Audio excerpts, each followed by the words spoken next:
believe that we are in a fight today, you're sleeping under a rock. If you get hit and you lay down and you cry and you fold up in the corner, definitely you will not win the fight. We show up to win. Our culture needs a lot of you young people in here to step up and stand out. There is nothing or no principality, power, division, devil can stop us when we're united. They can only get you when you're divided. When I see the American flag, I see us progressing to something that can be awesome and great. And if you don't plan on winning then, you might as well go on the day.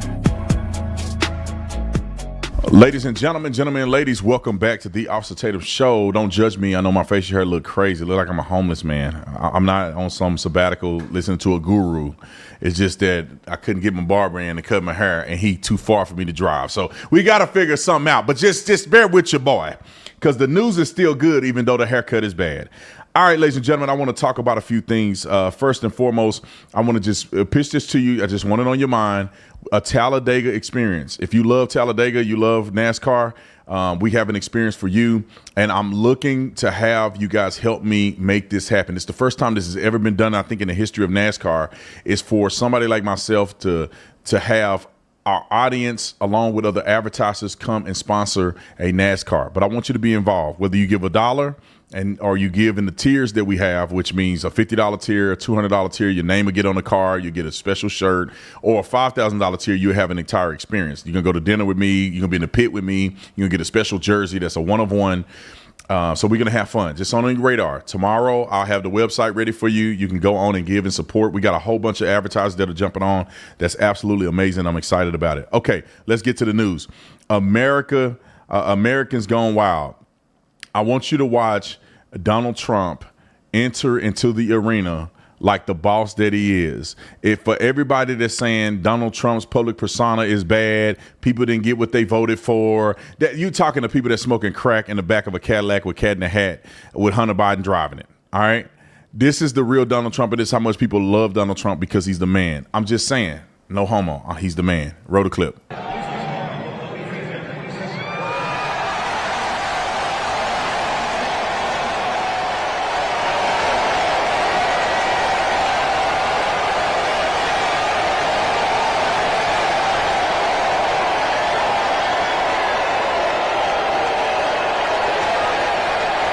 Because that kid got a handshake. He almost had a heart attack.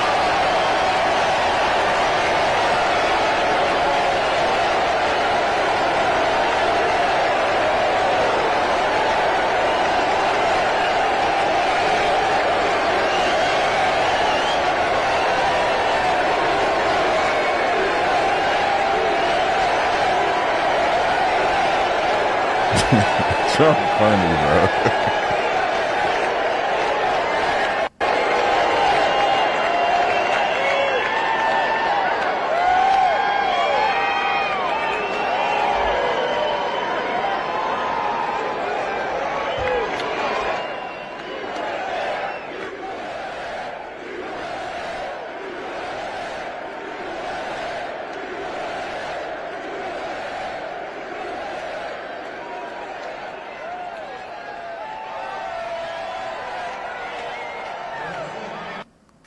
That is so cool. I'm just letting you guys know. Let me just give you some context of the tournament. 2025 NCAA Division I Men's Wrestling Championship. It was held on March the 22nd to the 20th to the 22nd at the Wells Fargo Center in Philadelphia. It was a significant upset. Those who don't know, Wyatt Hendrickson from Oklahoma State. And I think he's like a defending champion. I think he has never lost or something crazy like that. He was defending. It looked like he wasn't winning at first, and then he finished the deal. Put him on the screen so we could see this victory. And so it was fitting that this was the last match, and then also this was a significant match where it was a complete upset. Because if you look at the numbers at the bottom of the screen, the other gentleman is up 4, and Hendricks has a score of 2. Now, it says a victory of 5-4. And I don't know nothing about wrestling, so don't judge me. It says a victory of 5-4. What that means to me is that if you get to the 5, you beat the number 4, right? Most sports, you score more, and then therefore the person with the highest score wins. So it looks like an upset with a 4-2. He ended up 5-4 victory. And for those in the chat that know anything about wrestling, you can add your comments in there. Don't judge me. I ain't never wrestled a day in my life. Okay, it looks like a boring sport to me. But it's an American sport, and I think it's very cool to see these people finish this like they did. So watch Wyatt take this victory and watch what he do to show respect to Donald Trump. Roll the clip. 30 seconds left. Oh, he's to the left this time. He's fighting off. Oh, Look at him get big here. On the high crotch. to the double. And he's running down. Oh my God! Oh my God! Can you believe this? Henderson with the 3. Game about a hustle. The Olympic champ is about to lose. It's 13 seconds. This could be it. Oh my goodness. The biggest upset in the history of the NCAA. Could this be it? Yes! He has done it! Wyatt Henderson just beat Gable Stevenson. Wyatt Henderson just beat Gable Stevenson. Oh my God. Wow.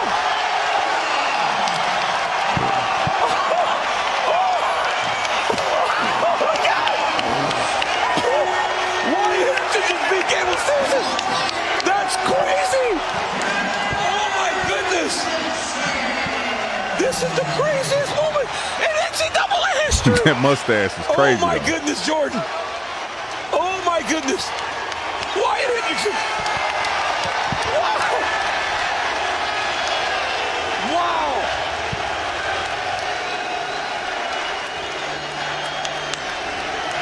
Oh my goodness. I feel bad for the kid that lost, man. That's got to be like. Drama personified. I was winning until the last like 10 seconds. Captain America. Captain America. Rob, I can't believe it. My jaw's on the floor. He did it. Hey. Shut up. Shut up. Everybody shut up. Shut up, Rock. I'm glad that I like he was the that. last match. That's what the last match is supposed That's to the be. last match. That's what a main event That's looks what like. it should look like. That's a what main event. looks like. Shut up. Wow. What the president say to you? He said he's very proud of me. That's like Commander-in-Chief. I'm very proud of that. He came here to support his troops. I put on a show for him. I won that national title. That's awesome. So some of you guys don't know, or if you don't know, I got some points here. It says that 2025 Division Men's Wrestling Championship in a stunning upset over the Olympic gold medalist, Gable Stevenson. So I guess the other guy was Olympic gold medalist. He ended up doing the upset. Celebrates his victory and salute President Trump, which we saw. And he's a second lieutenant in the U.S. Air Force. So it says he is a second lieutenant in the U.S. Air Force and served at the Air Force. And I think he's still in the Air Force. That's one fact I got to get correct. But he was originally at the Air Force Academy, and he was a 2-time All-American there and a Big 12 champion. And well, I may be saying that wrong because I don't think the Air Force is in the Big 12. So he was at the Air Force Academy. He was a 2-time All-American, and he was a Big 12 champion, obviously, because going to Oklahoma State is in the Big 12. And I think so when he was with them then, that's when he got the credentials. But this is a young man who's absolutely stunning when it comes to his performance. The fact that the winner loves America and loves our president was something that I thought was absolutely special. And the crowd erupted. I've been in positions like that where I've been at events where you see things that happen historically, and that's an incredible place to be. And to do that in front of the president, get the salute, go and shake his hand, that's what America is all about. This makes me feel like America is back, right? I couldn't imagine somebody winning and then disrespecting the president or being all weird, Black Lives Matter or some of those stupid stuff that they be doing. I wouldn't want to see that. I want to see somebody that loves America, that loves. You don't have to like the president. Just at least respect the man as the commander-in-chief. So seeing a person who served in the military, I don't know if he's still serving. He could be reserved at this point. I don't really know how that works because you could be in a position to serve in the military in college. Maybe you're reserved in college. You can still deploy. I'm not really sure how that works. Somebody in the comment section help me on that. But regardless, it seems like he was a second lieutenant in the military, which is normally what you position that you're in if you have a degree and you join the military as a second lieutenant. So he probably is not enlisted. He may be an officer in the military. Regardless, it's tremendous that he has all of that going for him, serving the military, winning the championship, and then supporting Trump. It's a combination that I love to see. All right, let's get to some other news. Islamification. This is what I want you guys to consider here. Let's go to the officer that had a Palestinian flag. Let me just say this right off the top. As a police officer, this is not, you're not on a tactical private security team. So to be displaying things that are biased is unacceptable on the uniform of a police officer. When I was a cop in Tucson, I wanted to wear a cross on my uniform to show that I love the Lord and that I'm a Christian. However, they refused to let me do that. And you know what? I understood why. Because as a law enforcement officer, you are not an autonomous person. You're working on behalf of the state as an impartial enforcer of the law. So that means you don't have no Black Lives Matter. You don't have no I'm a Republican. You don't have no Palestinian, African flag, Mexican flag, you name it. That ain't on your uniform because you ain't an individual when you put that uniform on. You working on behalf of your municipality if you're a city cop, or the county if you're a sheriff, or working underneath the sheriff, you're a deputy. That's what it is. So when I see people that try to put their own flavor on a uniform, it throws up a red flag immediately, and especially if you got a Palestinian flag on your doggone uniform. I'm going to play the clip here in a second, but I just need to put this in perspective. What exactly are you representing by putting the Palestinian flag on your uniform? Especially, you didn't have it on there before October the 7th, did you? Probably didn't. And now all of a sudden there's a conflict, and Hamas is running Palestine pretty much, or what they would call Palestine. And most of these people support Hamas. You will not find a single one of them, if you talk to them long enough, that say that they don't support Hamas. I put my life on it. I have not been in a single debate with somebody that didn't have to admit that they support Hamas, that was supportive of Palestine, doing the protests and all of that. So let's play the clip of what because he got confronted on it, wrote a clip. إذا ممكن تعرفنا عن حالك؟ طبعا اسمي أديب كنيس. أنا أصلي من فلسطين، مواليد هاي البلد، وبشتغل بشرطة باريسون. اللي لفتني أنا بلباسك أو الزي الرسمي حاطط علم فلسطين، يعني فاهمين كيف؟ فيك تحكي لنا شوي يعني ليش حاطط العلم؟ فيدباك من الزملاء تبعك لما شافوا هالعلم. طبعا احنا بنمثل طبعا أصلنا، طبعا أهلي فلسطينية، أنا فلسطيني، بحب بعشق بلدي كمان فلسطين. فيك تحكي لنا قديش صار لك مع الشرطة بباترسون وشو اللي خلاك يعني تنضم لشرطة باترسون؟ هلا أنا داخل بالسنة الثالثة مع الشرطة، اللي خلاني انضم احنا عندنا جالية عربية كبيرة. نعم. بدنا نشارك طبعا في الحكومة وفي هاي الشغلات في الدوائر مشان يطلع لنا اسم. نعم. يعني يصير لنا صوت بالولايات المتحدة. نعم. والحمد لله هان باريسون يعني بيحترموا العرب، بيحترموا الميدل ايسترن كلهم، يعني بيلبوا لنا كثير طلبات، بيساعدونا كثير في اي حاجات زي هاي في باريسون بيلبوا لنا اياها. They make it possible. كشرطة باترسون وكعرب تقريبا قديش في يعني عناصر من الشرطة بالعرب موجودين ومن أي جنسيات أو باك جراوندز؟ في بحدود 15 شرطة عربية. والله. يعني فلسطينية، أردنية، كثير أحيان بصير في ناس ما بيعرفوا يحكوا إنجليزي، بيطلبوا على الشرطي بيحكي عربي. هلا الحلو برضه في الجالية العربية بصراحة ما عندنا كثير مشاكل. يعني ما بصير مشاكل كثير. نعم. فالشرطة بيحبوا بيحترموا العرب هون. لأنه مش متابعين مشاكل. بتنصح اللي عم يحضرونا ينضموا للشرطة بشكل عام كعرب؟ دائما في خوف بيقولوا شرطة وما شرطة وهيك. شوف يعني الحمد لله هي شغلة كويسة كثير. خطورة بس يعني المستقبل كويس، وإذا بدنا يعني نعمل اسم لحالنا لنفسنا هون، إحنا مسمين هاي بلد مثلا is my country مثلا. بلدنا مزبوط. لازم نخدم فيها، لازم نشارك. All right, so let's put this in perspective, okay? This gentleman, and you saw him say his name, I'm calling him Officer Adib. He's wearing that Hamas flag on his uniform. Now, obviously, the community is concerned about bias, right? Palestinians believe that Israel is doing their people wrong. Can we all admit to that? That's what they believe. And a lot of times that comes with a level of hatred towards Jews. Now, do every Palestinian act it out, and does every Jew hate Palestinians? No. But you can see how people would be concerned that maybe these people are biased, because not only are you saying that you're Palestinian, you're also wearing a flag in this country to display your solidarity with Palestine or Palestinians. This is the problem that is arising, okay? And then also the department haven't said anything, haven't made a statement about it, haven't even did any discipline against this police officer.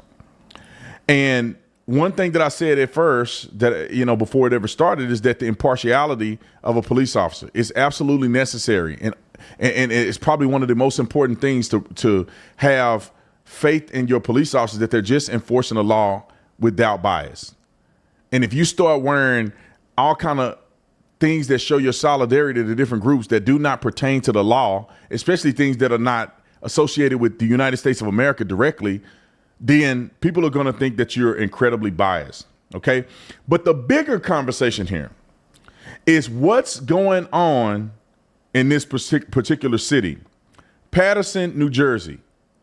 If you look at the mayor, you look at the mayor's wife, and you will see that it looks like there's an attempt to recreate Palestine in this particular city.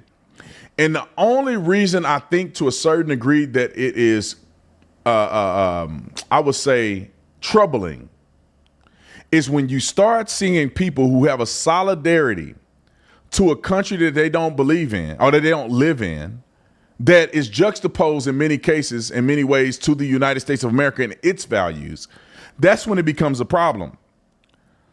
So Mayor Andre Said referred to Paterson as the capital of Palestine and the fourth holiest city in the world.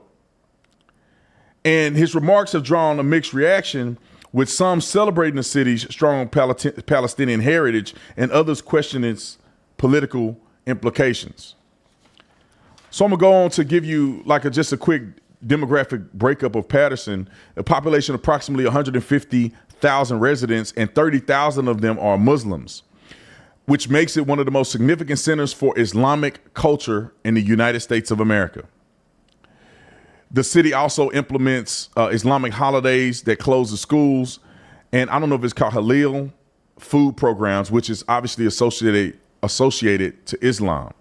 Now, in my personal opinion, I don't think that it would be an issue is if you could look around the world and look at what Islam stands for around the world in its totality. I'm not talking about Islam where everything is good. I'm talking about, look at, generally speaking, how Islam views everybody else. And I think a lot of people that live in America can't fully operate in the fullness of what Islam stands for, because you will go to prison.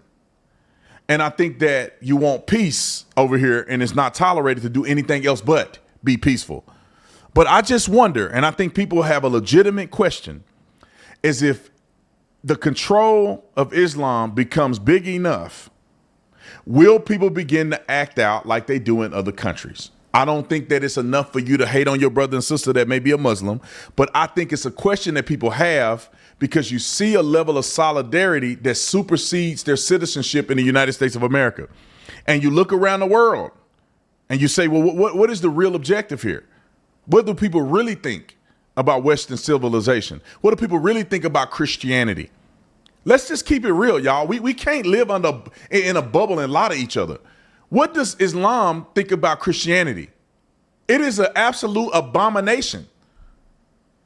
To think that Jesus was God to a Muslim is the craziest and most abominable thing that a person can ever believe.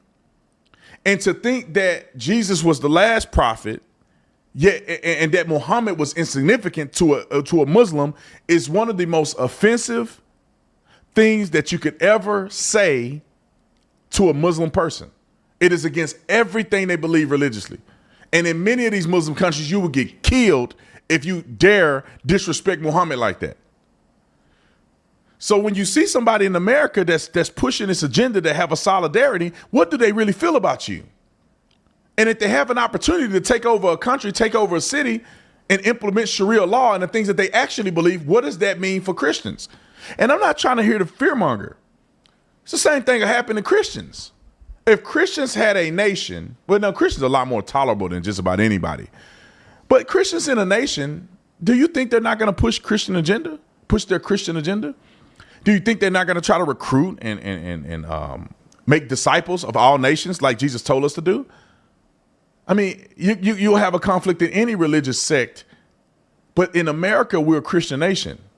And I don't care what nobody say, we're a Christian nation. It was founded on Christianity. We don't have the Quran quoted around it. We don't have Allah on our money and stuff. This is a Christian nation, and it should always be a Christian nation. To be quite honest, this should be the dominant religion, and everybody else have to peacefully exist underneath Christian, in my opinion, a Christian authority. It should not. We should not have people swearing in on the Quran and none of the other stuff. I don't believe in that. If you're a Muslim, just swear in. If you don't want to put your hand on that Bible, allegedly you believe the Bible anyway. All right, I think that's enough of me going off about this. I think it's wrong. I think it's counterproductive to have any indicia of support other than the United States flag on your uniform while operating as an impartial police officer. It's just that. As a Christian, you shouldn't put Christian stuff on there. You shouldn't put Israeli stuff on there. You shouldn't put, if you come from Kenya, you shouldn't put a Kenyan flag on your uniform. You shouldn't do none of that stuff as a cop. I think I made my point. Let's go on to the next subject. All right.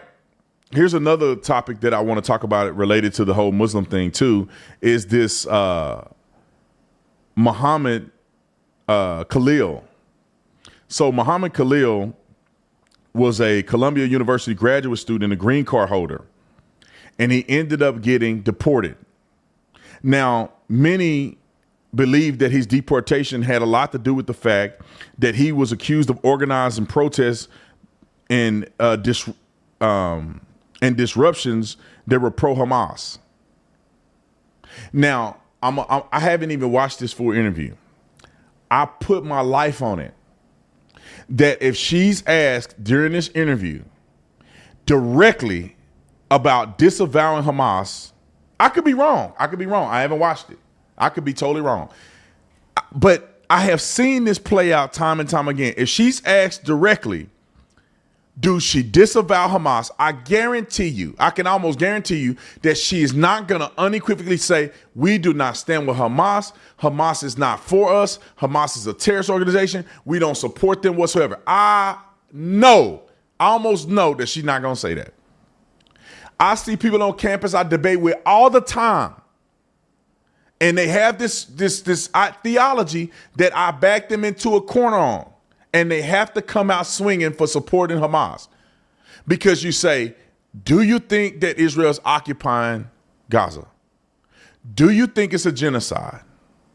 Then do you think, because I say, well, then do you support Hamas? And they go, yeah, well, no, well, then what should they do? What should be the result of that? They have to deduce themselves down to saying, well, like Hamas did, that's what they got to do. That's how they get out of oppression. That's how they get out of a genocide, which is all made up. There's no genocide going on in Gaza. It's a religious conflict that's going to go on in perpetuity.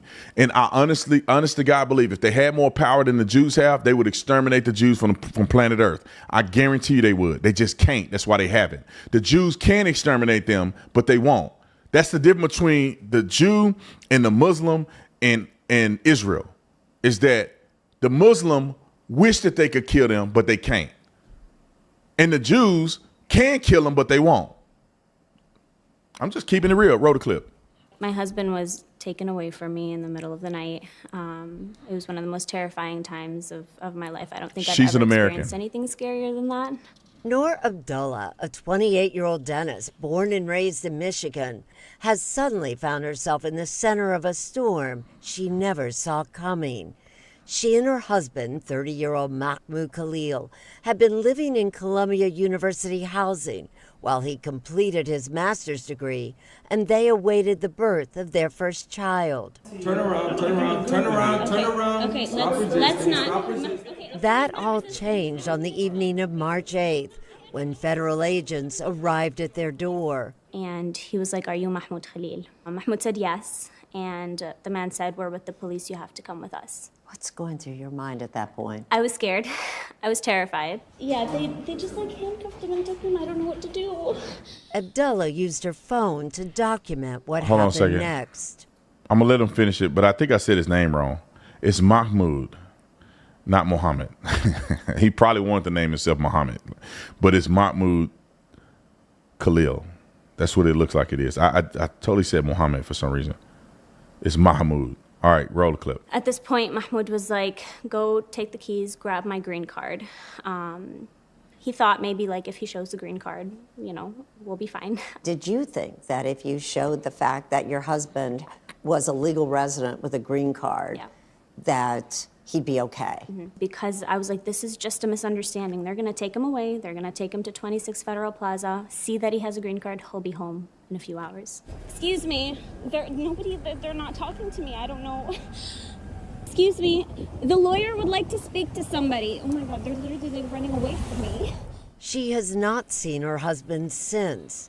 Khalil, who has been in an immigration detention center in Louisiana for 2 weeks, is one of many international students that the Trump administration says it plans to deport for their alleged actions in student protests on college campuses. Noor Abdullah says her husband Khalil, a Palestinian born in Syria, became the lead negotiator between protesters and the universities. This encampment is a minor inconvenience compared to the generational shaping events taking place now in Gaza. People really trusted him to be good in that role because he's so calm and good under pressure. The president wants the... But in the days following Khalil's arrest, White House Press Secretary Caroline Leavitt painted a quite different picture. This is an individual who organized group protests that not only disrupted college campus classes and harassed Jewish American students and made them feel unsafe on their own college campus, but also distributed pro-Hamas propaganda. You also know that the press secretary said that your husband circulated pro-Hamas flyers. Did he? That's not true. Is Mahmoud pro-Hamas? These are accusations that the Trump administration keeps pushing on him. But what do you say to those? I think it's ridiculous. It's disgusting that that's what they're resorting to, that's the tactic that they're using to make him look like this person that he's not. Literally, it's so simple. He just does not want his people to be murdered and killed. He doesn't want to see little kids' limbs being blown off, you know? The university led us to this situation, unfortunately. This is what they push on him. Why don't you say, no, he's not a supporter of Hamas. Hamas is a terrorist group. But it's like somebody asking me, do your loved ones support the KKK? Well, of course not. KKK is, I'll tell you now, none of us support them. They're a terrorist group. But that's not how they really feel. Because you would never see content where he's bashing Hamas. You will never see content where they're coming out against Hamas. They should be, to be honest, they should be anti-Hamas. They should be, if they're being true to themselves, they should be anti-Israel and anti-Hamas. That makes sense, right? Because Hamas done commandeered their country, took money and resources, built tunnels, started a war when the people, some of the people, probably didn't want that drama. They started anyway by going and killing and having people hostage. Then if they think Israel is occupying, they should be mad at them. Why can't they be mad at Hamas and Israel? But y'all know the truth. You know the truth. They really support Hamas because they believe that Israelis are occupying them and it's a genocide and they needed to stop. How does it stop? With force. They revered them as heroes. Now they know for a fact they can't just come out and say it, but this is they will never talk against them. They are totally fine with this. They won't come out and condemn the hostages being in Gaza. They won't come out and condemn Hamas for what they did. They will never do it. Roll the clip. Bringing the police here. Mahmoud Khalil has not been formally charged with any crimes, and the government has showed no evidence he provided material support to terrorist groups. Instead, Khalil's been arrested and detained under the Immigration Act that allows the Secretary of State to deport any person whose presence or activities would, quote, have potentially serious adverse foreign policy consequences for the U.S. If you are in this country to promote Hamas, to promote terrorist organizations, to participate in vandalism, to participate in acts, you will be deported. All right. And riots on campus, we never would have let you in if we had known that. If you violate... Put him back on the screen. Start him over a little bit. It looked like we had a glitch in the clip. To promote Hamas, to promote terrorist organizations, to participate in vandalism, to participate in acts...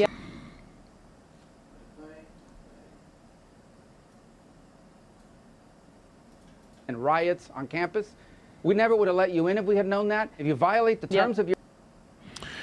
It's like something wrong with the clip. So pretty much he's saying they violate the terms of your green card and you're going to get deported. Let's put something in perspective real quick, because people are getting on the television and making up lies. And I'm going to prove it to you, because The View, put them on the screen real quick, and I'm going to play it in a second, but let me put some facts out there.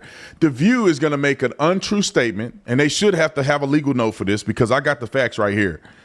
They are going to make a statement to say that green card holders and United States citizens are co-equal, which is not true whatsoever. Let's look at the facts. Visa holders do not hold the same rights as U.S. citizens in several key areas. Let's talk about those areas. Deportation risks, okay? Visa holders, including green card holders, which is what Mahmoud is, or whatever his name is, can be deported if they break laws or are seen as a threat to U.S. citizens. That's a very big distinctive difference. Citizens can't get deported because of that. Due process. Both visa holders and U.S. citizens are entitled to a fair trial and legal counsel, but visa holders have fewer protections regarding their rights to stay in this country. The First Amendment rights, both groups have the right for freedom of speech and protest, but visa card holders can be restricted if their actions are considered a threat to national security, which is what Habubu did.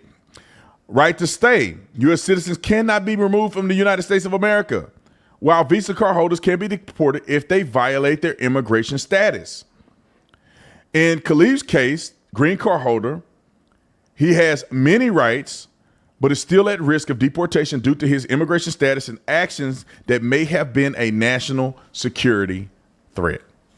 How are we still talking about this? Okay, let's add some more context here. Homeland Security has not publicly detained or determined or detailed why they targeted Khalil, but what is being circulated in the media is this: allegations of concealment of employment, right? There's allegations that the U.S. government claims that Khalil did not disclose his work with the United Nations Relief and Work Agency, an organization providing assistance to Palestinian refugees. So as a green card holder, you have to disclose your involvement, especially when it comes to foreign policy involvement, or not policy, but foreign aid involvement. That could be a violation of his green card status. That's one of the reasons he was detained. Other accusations is that he supports Hamas, the Palestinian militant group, which we all know and have seen them in their ridiculous behaviors, but yet his wife is denying it and saying it's ridiculous and disgusting, although they will never go into detail of why. Now, with all that I said, listen to these cackling hens having heat flashes, just saying whatever come to their butt first and then to their brain. Roll the clip. Welcome back. We were talking about this administration's mass deportation plan. And is this plan, do you think, what people voted for? I don't think so. And I love how you started this, Whoopi, because you started it with the law, which is what Tom Holman was saying. You know, Americans, once you are here, especially if you have a green card, you are a permanent legal resident of the United States, which means that you have the constitutional protections that every American citizen has. And that includes free speech, and it certainly includes due process from being disappeared. And so I want to just point out that on March 8th, legal permanent permanent resident who has a green card. His name's Mahmoud Khalil, was taken from Columbia University housing. His pregnant wife is due next month. Plainclothes men in New York grabbed him, put him into an unmarked car, then moved him to Jersey, which is something that is done in authoritarian governments, then moved him to Louisiana, which is one of the worst detention centers that we know of in this country. He has said there's a letter that everyone I hope reads. He calls himself a political prisoner. I believe that he is.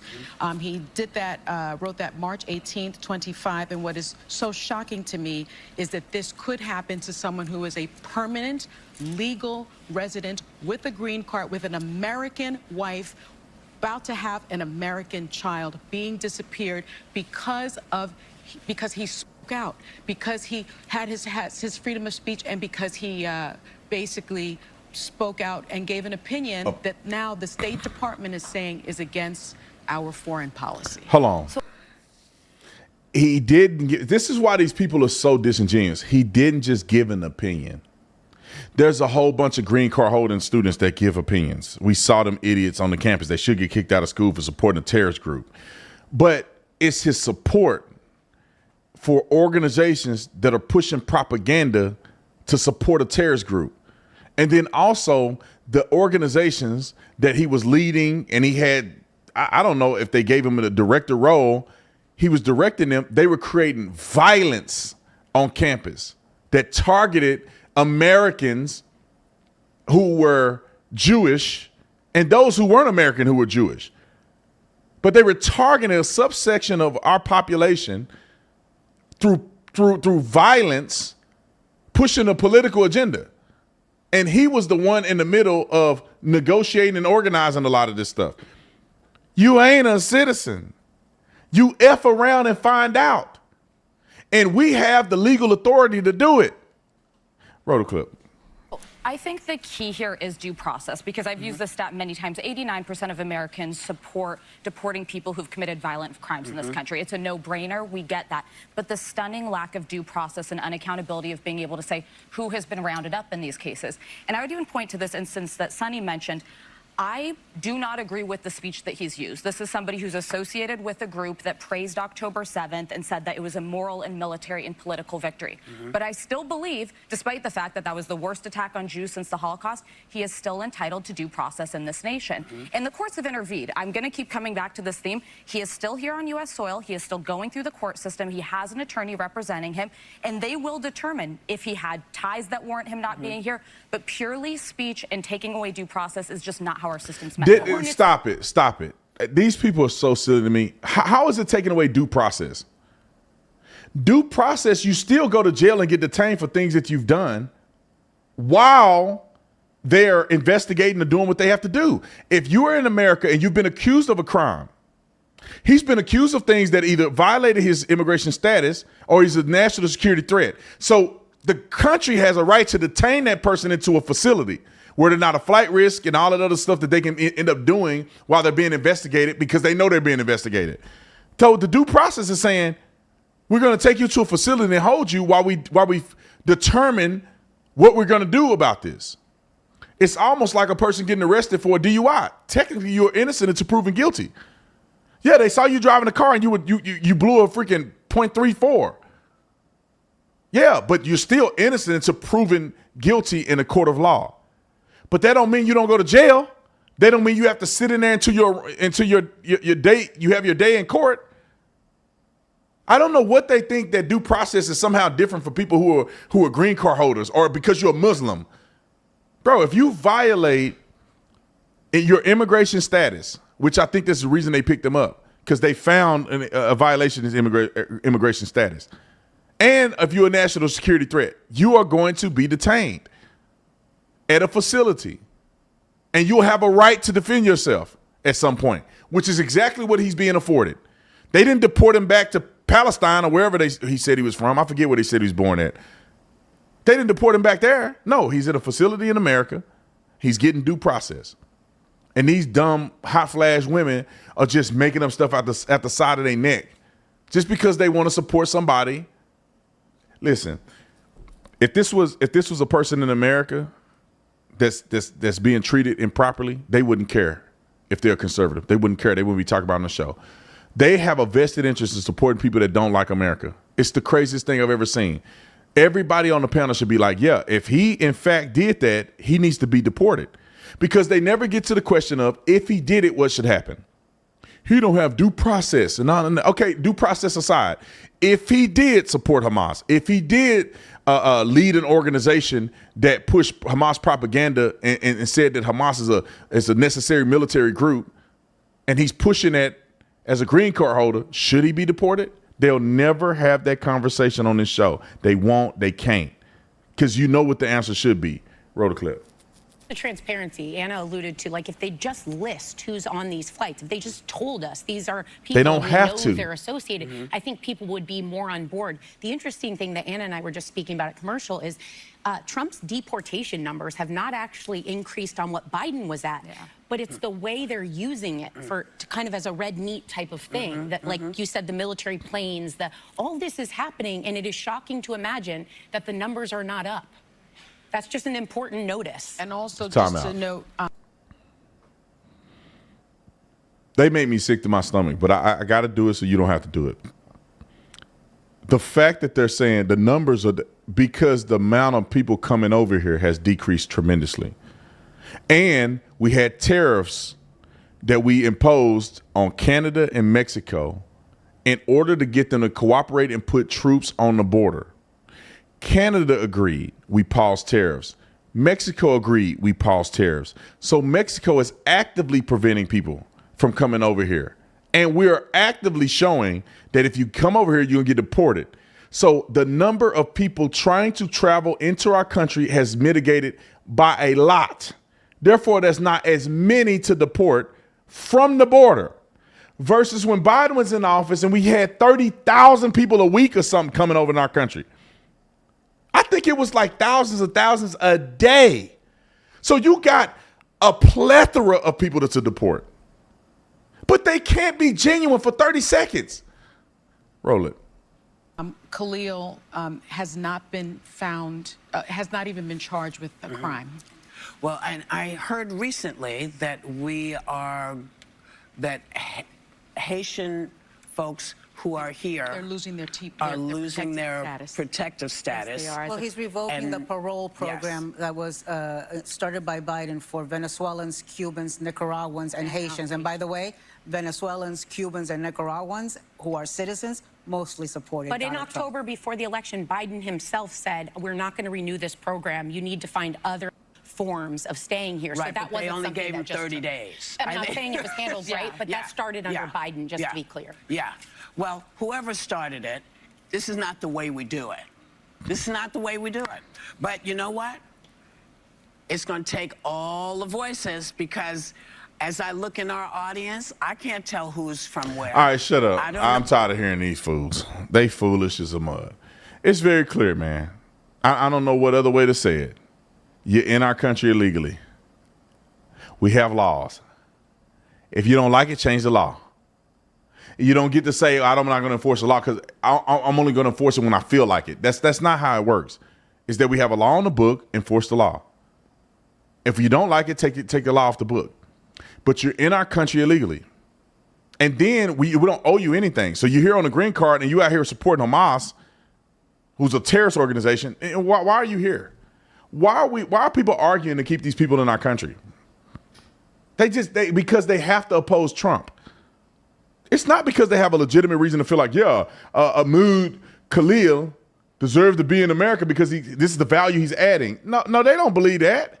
It's because Donald Trump did it, and they're like, this could be a headline. Donald Trump deports Muslim his wife is a citizen, and they put I want to call her another word. I want to call her B word. I was going to call her broad. Okay, I wasn't going to call her that one you thought I was going to call her because I'm really saved. They put her up on TV and make her out to be this innocent. These people are terrorists, in my opinion. I wish you could see their electronic communications. Now, if he's under investigation, they may be able to extract that. I guarantee you it'll come out that they're talking about Hamas is so good from the river to the sea. They doing all kind of stuff, bro. Every time I go to a university and I debate people that support Hamas or they support They hate Israel, and they always say the same thing. You would never question them, y'all. If they on live stream, send them a super chat and ask them a simple question, a simple string of questions. They're all going to lead to supporting Hamas. I've seen it with my own eyes. I got it on tape. I should make a highlight tape. You ask them very simple questions. Well, Israel is wrong. Okay, all right, we get it. Well, what should be done then? They have no solutions. Or you say, well, is it occupied? Yeah. Is it a genocide? Yeah. Well, then what's wrong with what Hamas did? Well, I didn't say I support Hamas, but what's wrong with what they did? And many of them would flat out say they support Hamas. The guy last week said he supported Hamas. He just openly said he supported Hamas. Of course they do, because they believe it's a genocide. Why wouldn't, if you're involved in it, if you're getting genocided, why wouldn't you support somebody standing up and fighting for your freedom and safety? You can't have one without the other, y'all. Don't let these people trick you and lie. If you think Israel is occupying Gaza and they're committing a genocide against the Palestinian people, then someone retaliating to free and fight back for their people's livelihood is not actually in the wrong. That's what they believe. Let's go to the next story. Bill Maher to meet Donald Trump at the White House, which would be pretty incredible. I don't think he deserved to meet Donald Trump, to be honest. He's been a nut for a long time talking bad about Donald Trump, bashing him. And then now I think he's kind of coming across with the hot sauce, but you know, you got to put some respect on his name. You actually should be apologizing before you go meet him. But the question is, if Bill Maher meets Donald Trump, will he finally get rid of the Trump derangement syndrome? And I'd say I think yes. Because when you meet the man, I know you guys experienced this before. Have you ever had a rumor about somebody where you're like, oh, that person's a D-bag, man. They always doing this. They in trouble. They marriage is falling apart. And sometimes you believe it in your mind. You see them on social media, you're like, yeah, they look like cuckoo jobs. Then you meet the person in person, you're like, oh, wait a minute. That person ain't as crazy as they said they were. They seem like a genuine person. Like I feel this person is very genuine. Maybe somebody hating on them and lied. I think they changed the perception of what I think about this person, because I've hung around them a couple times and they're good people. There's people that say negative stuff about me. I don't know how much is it, because I don't pay attention to it, but people have this false sense of hating me for a certain amount of time. And then they meet me and they talk to me or they watch one of my videos and they're like, oh, wait a minute. I actually agree with this dude. So I think that Bill Maher is going to have that experience. He's going to see Donald Trump being Paw Trump, you know, just being a regular person that love America, and they probably have a decent conversation. He's not going to be Hitler. And then he's going to have to come back on this show and say, he was actually a great guy. But let's see this interview. I thought that was very interesting, him and Andrew Schultz. And y'all know I'm a big fan of Andrew Schultz. Y'all should go watch this thing on Netflix. I think it's a comedy skit on Netflix. Roll the clip. Kid Rock was here a couple of weeks ago, and he said, I want you to meet Trump. He said, I'm going to take you to the White House. So now we're going to do that. I think that's a good there will be conversation. lots of people on the left who will be like, how dare you talk to this man? I was like, Yeah. you. You know, I'm not playing this game that you mean girls play. Yes. Where like, oh, you know what? You can't sit at my lunch table because I'm just not talking to you. Not talking to you, you lost the election. Who the do you think you have to talk to? You know, it's one thing if you win it. Yeah. It's another thing if you lose it. You got to start kinda talking to people. Have to talk. And I see Gavin Newsom is doing this now. He's changed his tune. He's got a podcast, and the first guest was Charlie Kirk. I thought that was, you know, I thought that was brilliant. He mentioned me. He said, like, I take my, I'm noticing what Bill does, talks to both sides, like is left-leaning, but not afraid to criticize the people on his team. Like, we got to get more of this going. This has to become the center. This has to become a real center. Right now, it's like it's a few lonely islands that need to like become a bigger sandbar. Yeah. No, for real. You're right. Like, it needs to be normalized. When we see people that are afraid of having conversations, I think there's like almost like a primal instinctual reaction to it. Yeah, it's not American. It's un-American. And I think that was, I don't want to politicize this, but like I think that was a little bit of the concern with Kamala on the campaign trail. You know, it looked like Trump was willing to talk to whoever. He was. He was. Like his camp, when we spoke to him, they didn't give us any notes. He's going to talk to me. Do you know, and think about all this shit. Who's been meaner than me? I mean, only J.D. Vance. J.D. Vance is the only one who said meaner shit about Trump than you. Yeah, well, lots of people have, but Of course, like, yes. I mean, you know, and he said, I have 5 pages of things. I asked my staff once, and I guess it's 6 now because it's been a while. Like, just write down all the things he said in tweets and at rallies. It's 5 pages long. Crazy, low energy, ratings disaster. You know, every bad thing that he just pulls out of his ass. But I don't care, and he doesn't care. He doesn't care either. He doesn't care. And you don't give a It's all performative. Like, not on, I mean, look. No, you guys might feel it, but it wouldn't stop you guys from having a discussion with other, because you're not We're not It's very simple. It's like, are you a or are you not? And I learned that once. I had my longest relationship way back in the early 90s, and her father was military. Yeah. And he and I did not see eye to eye politically, but he liked me because I wasn't a That's my model for meeting Trump. It's like, you know, be respectful, which he deserves. He won not one, but twice. Like, funny, my girl said to me, "What are you going to wear?" I said, "I'm not going to dress like Zelensky." Not a Lululemon outfit. It's not going to be a black T-shirt. I'll tell you that. Lindsay pulled up looking like a yoga instructor. Not going to be a black T-shirt, man. Yeah. I am wearing a suit and tie. Absolutely. Jordan Peterson gave me a suit. He sat here and he said, like, "I want you to have a suit." And I, Jordan, I don't like suits. I'm going to send you a suit. Yeah. I'm going to wear that suit. Yep, done. The Jordan Peterson approved suit.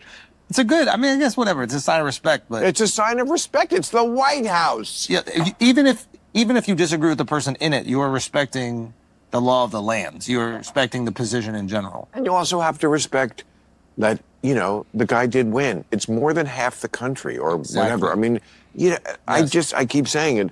I'm not going to hate. You can not like Trump. You can hate him. You can't hate everybody who vote for him. Yes. And you have to understand why. I said it in my last special. I don't hate half the country, and I don't want to hate half the country. Yeah. You know, it's just not where my mind ever wants to go for my own mental health. Yeah. Is all this hate. Yeah. So yes, I will talk to anybody. Yeah. And it's you know, it's an honor to be invited to the White House under any circumstances. Absolutely. So, you know. Also, it allows you to have a platform with him where you can tell him the things you disagree with. Like, I think it's somebody was saying that to me. It's generous. They were like, to allow that to happen. Of course, but this is also part of American discourse. It's very important. I am a little bit more optimistic about the intentions of the administration. It doesn't mean it's going to work out, but I don't think that Musk is trying to get richer. No. Like, I think he's definitely not. I've always defended him on that. He does not care about money. Yeah. I mean, he's got all the money. Like, all right, they're talking a lot. So let me not get copyrighted on here, but I do agree that Donald Trump and Elon Musk are acting in good faith. If they're wrong, meaning that the policy positions that they take or the policy positions that they're involved in does not work out for the betterment of the American people, I don't think it was done through malice. I just think that it didn't work. You got to try something. You can't just sit around and play it safe. That's what presidents have done throughout the years. That's why we haven't gotten anywhere. They go into the administration, they go into office, and they play it safe. I'm not going to screw it all up, and I'm not going to do anything good. I'm just going to sit right here in the middle, and I'm going to say yes to this and no to this just to make it through 4 more years. And when I get past that, I'm set for life. But I'm not going to do anything to change, you know, to kick the hornet's nest. And Donald Trump is like, no, screw that. I'm going to do everything I said I was going to do. Do y'all want this? Yes. Okay, I'm going to do exactly what y'all wanted. That's pretty much what Donald Trump is. That's why I respect him so much. And I hope that Bill Maher gets a glimpse of how Donald Trump operates and he start changing his tune. Now, I will say this, and I'm going to let it finish because like 30 seconds left. This is a big loss for the Democrats if Bill Maher becomes a fan of Donald Trump. This is one of the few leftists that are still out there that's not afraid to come out and say something crazy about Trump and the administration, even in ignorance. So if he decides to start prioritizing a Trump-esque personality, who else do they have? They lost Joe Rogan, the biggest podcast in America. I don't know if Andrew Schultz was really super conservative, but they lost him. Theo Vaughn. I mean, we go down the list. I mean, you see, like Andrew Schultz said, you see a J.D. Vance that was like the biggest Trump hater that ever existed for a while. Now he's the VP. You seeing people turn. This is dead in sign language, so let me not do that. But you seeing people turn the corner and beginning to wake up and say, you know what, Trump is not as bad as they said they were. And this is a consequence of when you oversell something.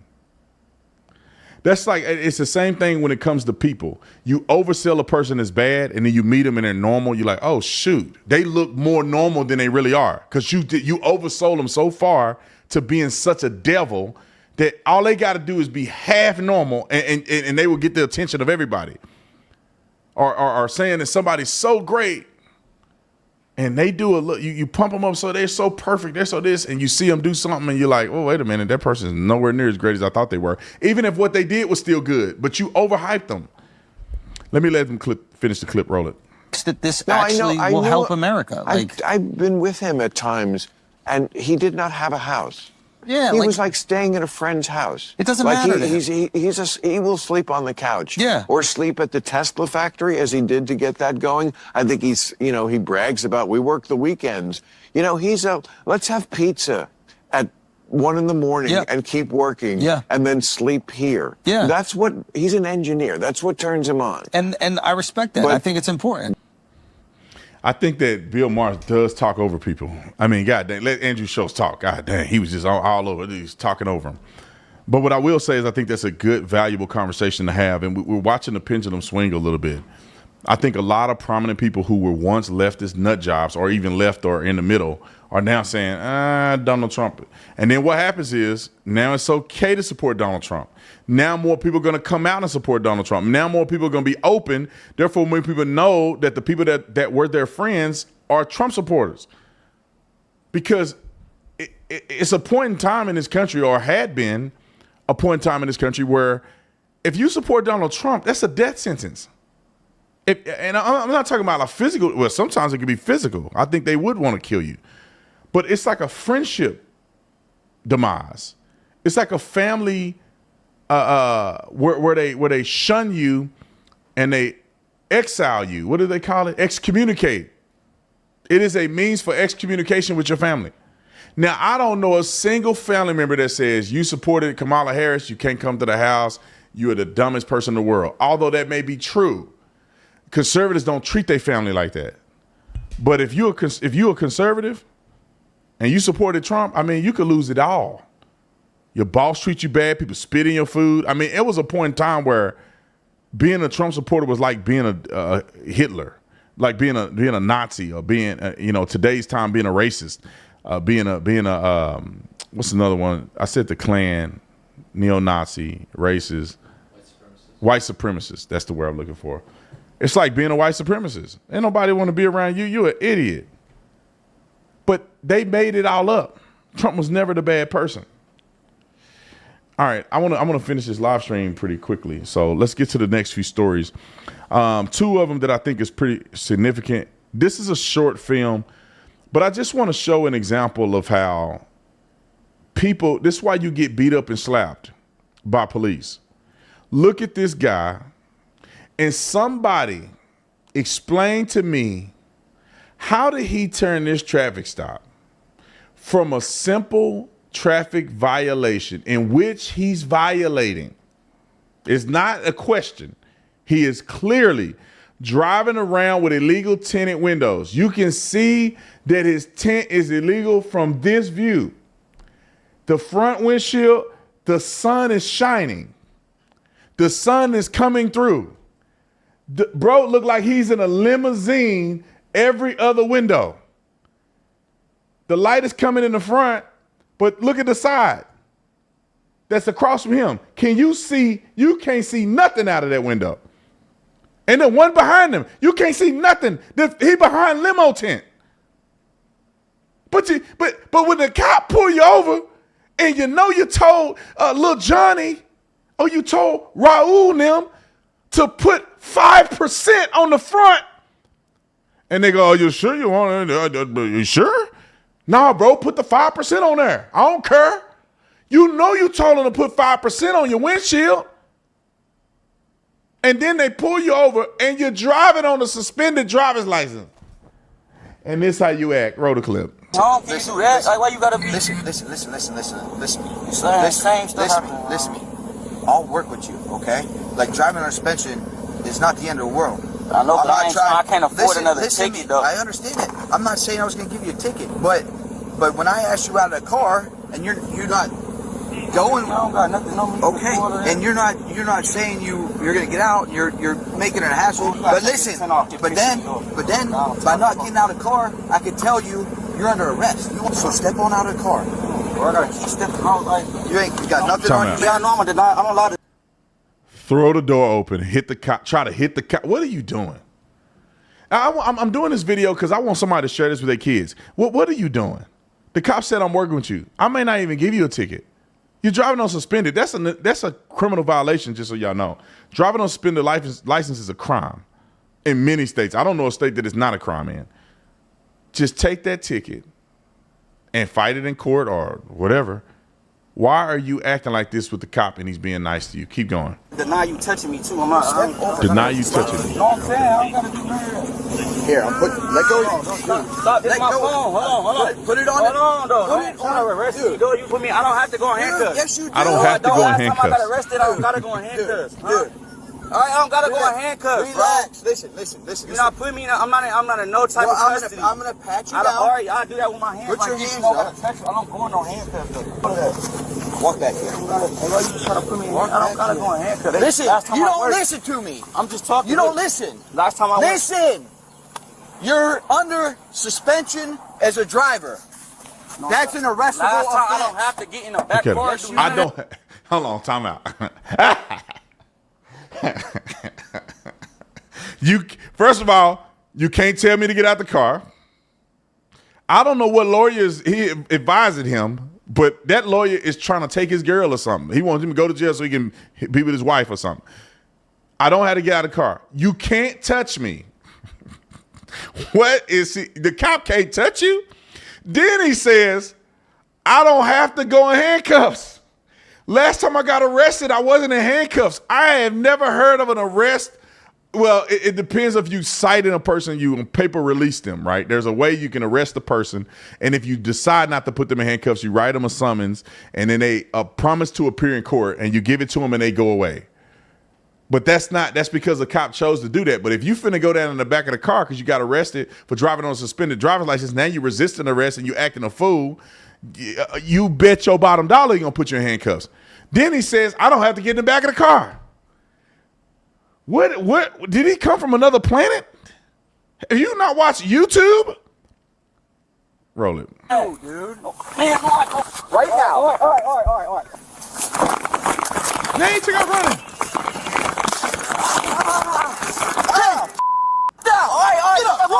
Over. Get over. Damn, get on my over. Over. Damn, bro. Why don't you just tase me, bro? Put your hands. Damn, that shit hurt. Stop. I know it hurts. Handcuffs, man. I don't have to go in handcuffs. Stop. Put your hands behind your back. All right. Put your hands behind your back. Shut up. You beat my ass. I can't even fight you, bro. I'm sorry. Why you just beat my ass? 26. What the f***? Shut the f*** up. Man, that's up. Start me. Why you just do me like that? 32 and a supervisor. Why the f you just do me like that, bro? I didn't do nothing to you, son. I didn't do nothing to you. Cause you scaring it. Scaring me. Go to jail, bro. Every time I get pulled over, they don't do nothing to me. I never had to get in the car or nothing. So obviously he got arrested before for driving on suspended driver's license, I'm assuming, because that's the only arrestable offense that a person will give you a cite and release for the most part. And a cite and release is when they give you a citation, like I said before, but You're promising to appear in court. You've gotten arrested, but you're promising to appear in court, so therefore they don't have to book you in the jail for you to see the judge. You are promising that you're going to do it on your own. Release under your own cognizance or recognizance or whatever they call it. But I've been arrested before like this when I was young. But, you ain't going to catch me on no video because I just said, all right, officer, he was the biggest jerk in the world. And when I became a Tucson police officer, I said, I kept that ticket. I said, I'm going to find him and I'm going to rip him a new one because he was a jerk to the umpteenth degree. I don't know if he was trying to provoke me or not, but I wasn't falling for it. And I was mad. But I didn't go off or nothing. I just took it. And then I got in the car and I hoped somebody killed him after he left. That's how mad I was. However, that cop seemed like he was being reasonable. I ain't never in my life thought I'm going to fight and run and do all this other stuff against a cop. Let me give you guys some advice. If you get pulled over, and I have been pulled over with my gun on me and everything, if you get pulled over, just follow the instructions of the police officer. The chances are if you decent, you might not get a ticket. And if you do get a ticket and you were wrong, you deserve the ticket, so why you tripping? But if you got a ticket and you weren't wrong and they made a mistake or they lied or whatever it can be, you'll go to court and prove your case. Now, if a cop is acting stupid with you, there is ways for you to make a complaint and to call him out without getting killed in the process. Very simple. Turn your phone on. Nowadays, it's 2 clicks. I can click this, click, it'll go to my video, push record, put my phone on the dashboard. Now it's recording. He don't have to know it's recording. It don't matter. He don't need to know. Put the phone up there, put it in your lap. If you think he a jerk, you put it somewhere where you think he can't find it. Or he don't know what's happening. So he can say something crazy and get kicked off the police department. I love when cops get in trouble for doing stuff stupid because they think they're not getting recorded. But he do that. You say, sir, may I have your badge number? Department policy across the entire country is that when a person asks you for their badge number, you have to provide it. Either you provide it verbally or when you write them a ticket, the badge number is on the ticket. Tell them, here, your badge number is right here. My name and badge is on the ticket. You have to provide that badge number. You cannot not provide the badge number. And therefore, you get the name, the date, or whatever. If they give you a summons, a ticket, you have the ticket, so you have the location, date, and an officer's name on there with the badge number. And then you can call the police department and say, I'd like to make a formal complaint. Every major police department in the entire United States of America, they take every complaint seriously. That means they have an internal affairs division where all people do is look at complaints. And people in the affairs division don't give about the police officers. They will get you in trouble, snitch on you. That's why they pick people to go in there, because they know these are people that will snitch on you. So you file a complaint. You can ask for a supervisor if you think the situation is getting out of control. The cops, you say, sir, may I please have your supervisor? If they deny you a supervisor, that is a policy infraction. So say, okay. And then when you file your complaint with your local precinct, you say, I requested a supervisor and he denied a supervisor without articulating a reason why. Because the supervisor has to be not on duty, dead, or on a serious call for a person not to notify their supervisor and the supervisor responds to the scene. One of those things has to happen. And if they don't provide, that's a violation on their part. Do not do street justice. It never works, bruh. You're going to get pepper sprayed, you can get beat up, and you get a bad cop, you can end up dying. So don't be breaking the law, but if you do, man up, bro. Your tent bad, your stuff suspended, just take it on the chin. Get the stuff done, walk away. He may not even show up to court. And then you win the case and you're alive with no injuries. But don't run and fight and do all that, because then you get charged with a crime. Then you go to jail and they put you in jail. You get beat up, you got tased, dog bites, and all kind of other stuff that's going to happen to you, and the cops are not going to pay you for it. All right? I just wanted to throw that out there. All righty. Last story, and then we're going to get out of here. I want to talk about this Left is Gone Wild. If this ever happened to me, I hope that nobody's recording me, because I'll never be able to speak at a church again, because I'm probably going to drop this person like a bad habit. I want everybody to see this, that trends that follow me that think they want to try me in public. I'm going to knock you unconscious in public. I may spit on you or something too. I don't know what's going to happen. I'm going to black out. I know I'm going to black out on you. I might stomp you a couple times. I don't know what's going to happen. Just don't try me in public, please. This ain't a game. My tolerance and temper is very short. That fuse is this short. And I might go to prison on you, and you're going to end up on the news because you're trying to be cute for your friends. So don't ever do this to me. This guy is nice. Look at him. He's nice. I'm crazy, okay? I'm a lunatic a little bit. Every morning, Jesus is holding me back from blowing up on one of y'all, okay? So just know that don't try me in public. You can say what you want on the internet, do all that. You try me in public, it's going to be on and popping. And no mercy. The gangster Tatum coming out. I'm gonna put you on Instagram. All right, now that I've made that PSA, look at this lunatic attack this man because he's a Trump supporter. Roll the clip. You love Trump? What? You love Trump? Yeah, why? Stay away from me. Stay away from me. Weirdo?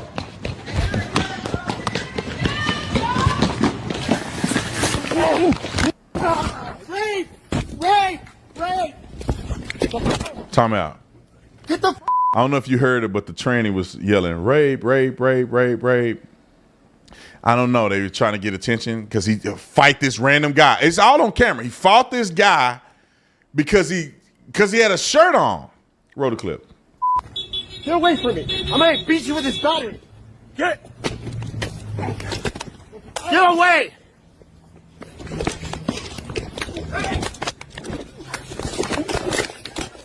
Ah! Stop attacking me! Weirdo! Stop attacking me! Weirdo! All right. At the end, he kind of sound a little, you know what I mean? Stop attacking me. You know, I get it, bro. Maybe he was upset. But let me say this. I think that this should be a hate crime. We have to start. I don't know how a person attacking you for your political affiliation isn't a hate crime. I don't know why that's not a hate crime, because you have the right to express yourself. You cannot allow people to attack people because of a political reason. Therefore, you're suppressing the vote. If all they got to do is attack you because you support a political candidate, and you're now leveraging fear and intimidation and violence to create the outcome of an election. So if somebody were to go off and hurt you or refuse to get you a job because of your freedom to participate in an electoral system, that is a crime. That should be an aggravated charge. The man is minding his business.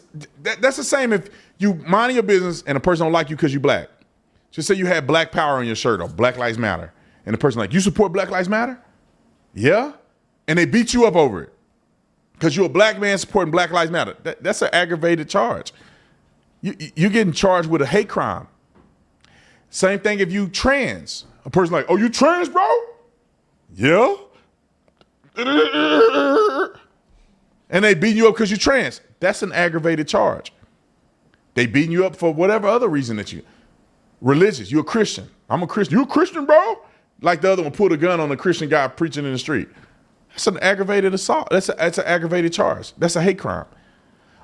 How in the world have we not gotten and progressed to a point where political violence, because a person has a MAGA hat on, that's your freedom of speech.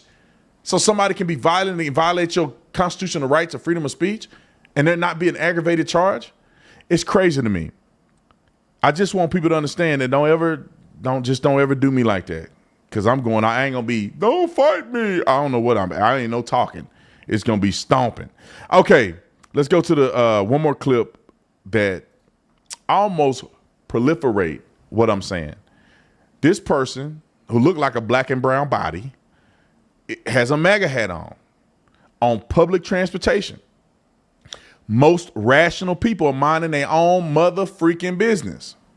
Just like these people on their cell phone, girl got her headphones in, homeboy on his cell phone, everybody mind their business. But somehow the derangement conjures up in these people and they act a fool. Roll the clip. That's why he won. Because people like you. That's why he won. That is why he won, because of people like you need to stop it. Let him live. Bro, just like, girl, chill, bro. You're okay with that? He's a racist. I'm so okay. How can I be racist, bro? He's a racist. If you know you're wrong, you're a racist. He's He's a racist. How can I be racist? No, he's not racist. I just why are you wearing that hat? Everything has gone up for I don't know how long. The Democrats been running New York since. Look at this fool. But then Trump comes in and just fits for well, this is my style. I hope you enjoy the hat. Oh, she's an attacker.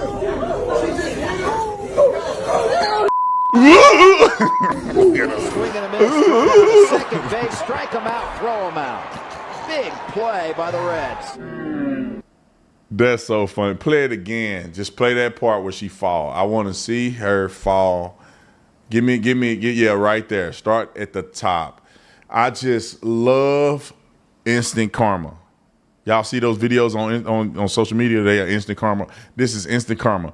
Like the one dude that stuck the middle finger up. All y'all have seen it. I know you've seen it. He walking that dog across the street, and somebody's like in the crosswalk a little bit, and he still giving the middle finger, and he walking to that pole. just the stupid. People are stupid. Come on, show it. Swing and a miss, throw down to second base, strike him out, throw him out. Big play by the Reds. Now, what make her think? Let me just give y'all some more advice. And I'm trying to do this in love, and I don't condone violence whatsoever, unless you're defending yourself. But y'all got to stop attacking people with MAGA hats, because not everybody is sane, and not everybody don't hit women. I just want women to understand that. I know women have gotten, I don't know what they mom and them been teaching them, but they think because I'm a woman, I can attack people and they're not gonna hit me. I didn't grow up like that. I grew up that you hit everybody equal. If you attack me, I'm gonna hit you. I don't know. I might not. It depends. You don't know who attacking you. It may be a tranny attacking you with a wig on. That's a man. So what you supposed to do then? What you supposed to do then? If they identify as a woman, but they still a man, and they attack me, what I'm supposed to do? Y'all know what I'm gonna do. I'm gonna swing on like Barry Bonds. And women, please don't try me in public. I will refrain to put my hands on anybody unless I'm defending myself. But don't attack me. I won't put my hands on you. If you're talking and running your mouth and don't attack me, please. Don't put your hands on me. I won't put my hands on you. Man, woman, or child, don't touch me. I don't know how people deal with it. Don't put your hands on me, man. I don't know what's going to happen up here. I remember the first time I got into a fight with a girl. I was in middle school. She slapped me in front of everybody. And I don't know what I saw red. I was like, I remember she was like, boom, and I was like, I picked her up and I ran. Threw her on the ground. She flipped over and the dress came up. Everybody saw her. I saw her underwear and everything. I couldn't help it, man. That girl slapped me. I was so embarrassed. I didn't know what to do. And it wasn't even really my fault. Let me tell y'all why I slapped her and I'm done. You don't have to put this on the video. This is just me talking. She was a nasty little girl. We were in middle school. She was sleeping with high schoolers. And so she come to school smell like fish every day. And so me and Brandon, it's another guy named Brandon. I ain't going to say his last name because he may not want people to know he did this. We were sitting on this side. I'm sitting on this side. And like me and him looked at each other and we were like, oh, bro, is that her smell like that? We didn't say nothing, but I looked at him and she's in the middle and I'm looking at him like, bro. So she looks at me and I'm like, oh, shoot, I'm trying not to let her know I can smell a fish from way over here. And then, so she looked at him and then I look at him and I'm like, and then so we go back and forth, right? I don't know why she picked me. We leave the classroom. She want to attack me. I walked away. I said, man, just stop, man. Like, leave me alone. I like you doing too much. Leave me alone. I don't want nothing to do with this. Leave me alone. She said, yeah, she's just yelling. Yeah, she did this. She came around in my face. She was bigger than me. So she came around in my face in this passing period. Everybody passing. She go, ugh. And I saw my life flash before me. And I went into another world. I thought I turned into Superman. I thought I could throw her all the way down the hallway out of out of the building. But she didn't go that far. And you know what? After that, she apologized to me. She wanted to be my friend. So sometimes when you get into it, people want to be your friend after that. But anyway, don't judge me, man. God's still working on me. Just keep your hands to yourself. What I will teach my daughter is that don't put your hand on somebody you can't fight. I would never walk up to John Jones and slap that man thinking that he won't fight me because he's the baddest man in the world. Okay? I will never disrespect Mike Tyson unless I'm ready to throw the hands. Women, men, children alike. Women, don't hit no man because he may not have it all. His mama issues may come out on you, and you get stomped and kicked and beat up, and you thinking men shouldn't hit women. Hey. All right, I'm done with that one. I'm probably gonna lose some followers on that one. Y'all tripping.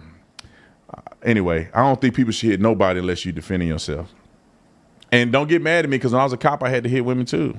So I didn't have to hit nobody, but I had a woman fight me as a cop. I was like, ma'am, I'm gonna have to armbar you. I don't know what you thinking. You hit me, you crazy. I'm gonna tase you and everything. I had a girl at the strip club do me like that on duty, but I was in full capacity of going to a call. I wasn't at the strip club on duty. The girl, you know, you can't drink and strip at the same time. I don't know, it's their policy. So she was drinking on the strip joint, doing this, drinking alcohol, and they fired her. And then I guess she didn't like to get fired, so she wanted to stay in the locker room. And they made us go in the locker room and get her. So all these bullet hole wounds, daddy issues, vitiligo, or whatever they got all kind of women in there looking nasty because they turn the lights on. You can see what these roaches look like. And so they come out of there and everybody nasty. I'm like, I don't even know. People need a refund up in here. I don't know what kind of magic they doing in here, but these women are nasty. I thought strip club would find women with bodies and stuff. These women, some of them fat, some of them nasty, they stinking. It's crazy. I don't know how y'all go in a strip club. That's the easiest sin not to commit in the kingdom of God is going to a strip club. That's the nastiest, stupidest thing you can do. Maybe, just maybe, I ain't never seen a real one. But we go in there, and I go to put the handcuffs on. First of all, she was naked. She wouldn't put her clothes on, and it was nasty. So it ain't like we were like, whoa, she naked. Oh, wow, put your clothes on. It was kind of like, oh, my God, please, somebody help. She finna get off. She finna go free from this crime because I don't want to do nothing with that nasty, naked woman. She ended up putting a bottom on, no top. And I say, we got to go for it. I go to put in handcuffs. She ripped the handcuff off of one arm, but I had it. She almost hit the other officer in the face, so I armbarred her. She went down and hit that bridge right here, right on the ground. And it was busted and bleeding, and she fighting, and so we hog-tied her and carried her out there. That was probably her most embarrassing moment of her stripping career. All the dudes saw her get carried out of there. It was embarrassing. But anyway, that's enough of my stories. I love you guys. Super chats.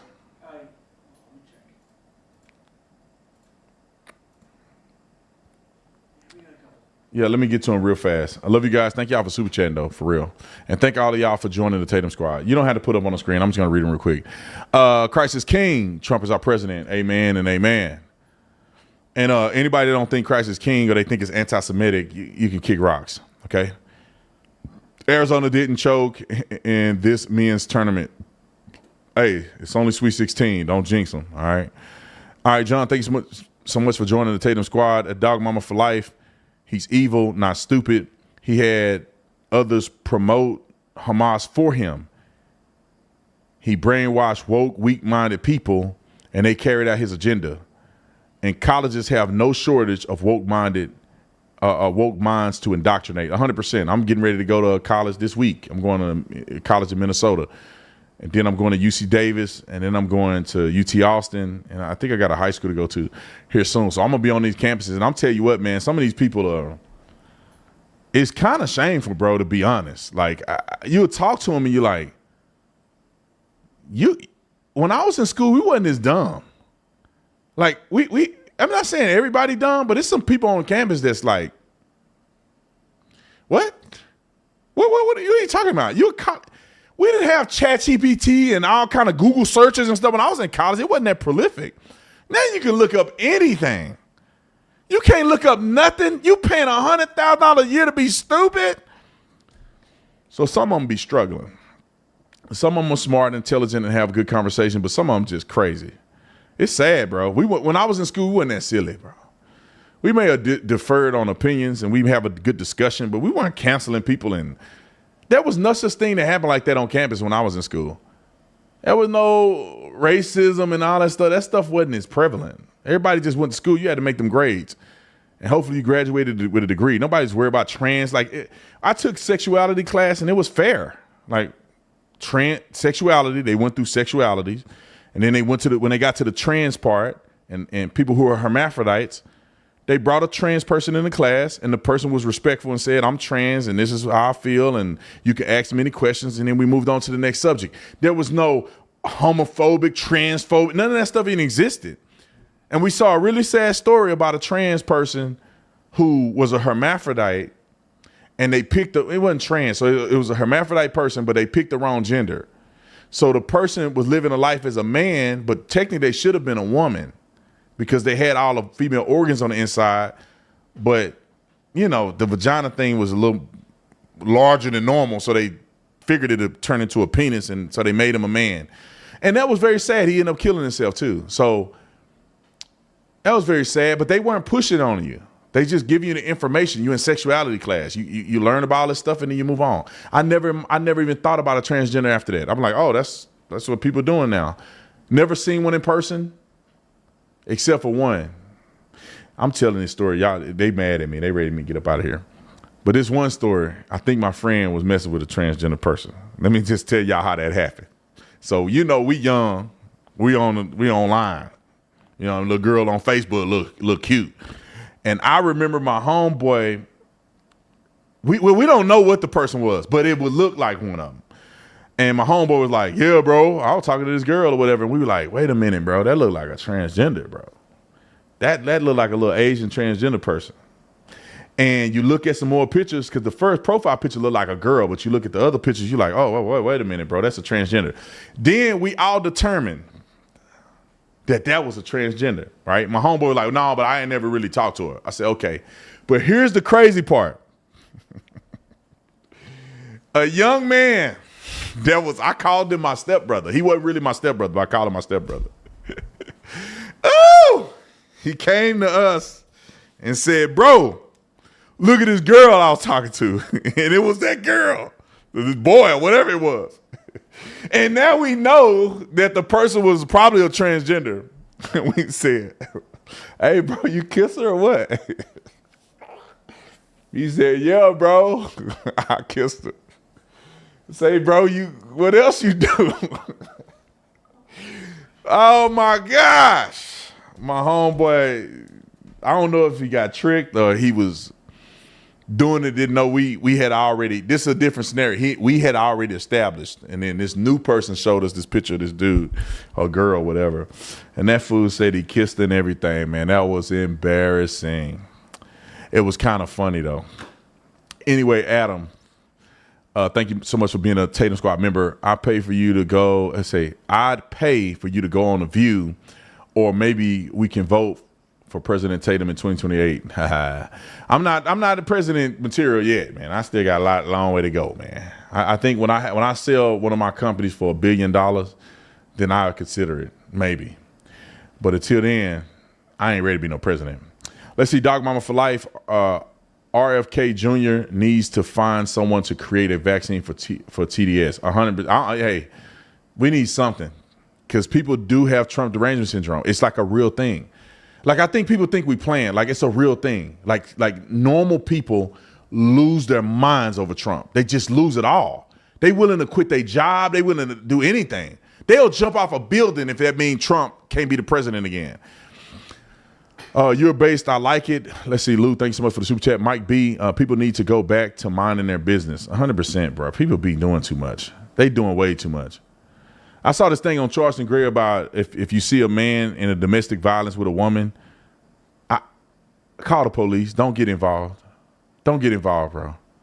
I'm less like, unless you got a gun and you're willing to die for that woman, don't get involved. I know it sounds like a random thing, but if you see a man beating up a woman, unless you're willing to die for that woman, do not call the police. You know, you can yell and distract them, but call the police, bro. Dudes be getting killed all the time for these people that's fighting in a situation where they always fighting. And then when he kill you, she gonna be visiting him in prison. And your family then lost their daddy because somebody else's business. And I'm telling from a cop perspective, and I can beat up probably 70% of people. I think I can win a fight against 70% of people. And I would be very reluctant to getting involved in that. I would be reluctant. There may be something that happened where I'm like, I gotta do it. I'm willing to die in this situation to protect this woman. But in all cases, don't be stupid. I will never forget Ladae on New Year's Eve. It was the most horrific scene that I've ever seen in my life. I didn't go to the scene, but I heard it on a 911 call of a good Samaritan see this man beating up this woman. And he say, I'm going to get out and do something. And the dispatcher said, please, sir, do not get out of the car. The cops are on their way. He better stop. I'm going to do something. Get off her. He gets out. He get knocked out. One hit a quitter. While he's on the ground, the suspect gets in the car and drives over him 3 or 4 times. And then he get out the car after driving over him and beats him. And then he killed the lady that was with him, and he ended up killing that girl he was beating on. And you got to think, that man, and she was a hooker or something. She was a hooker. That man got out and died in the most brutal way possible over a hooker and a pimp or something, or whatever that dude was. Just be mindful. Don't think you a coward because you don't want to get in other people's stuff. Unless you got a gun and you know how to fight, let the police do it. You throw some water at them or something, but don't get your butt in that fight and you get knocked out and killed. Homeboy kill you. And then your kids, oh, miss my daddy. And that girl, that woman is with that dude after that. Anyway, that should be a crime. Let's see, B. Tatum, that should be a hate crime, 100%. I think y'all talking about the attacking people for their political reasons. God bless you, Brother Tatum. God bless you, Cassandra. Thank you so much. Thank y'all for joining the Tatum Squad. Thank y'all. And Cassandra is a Tatum Squad member. Thank y'all for supporting the channel. I love y'all. See you on the next one. I'm out. Oh, the land of the free and the home of the brave. I'm a proud American.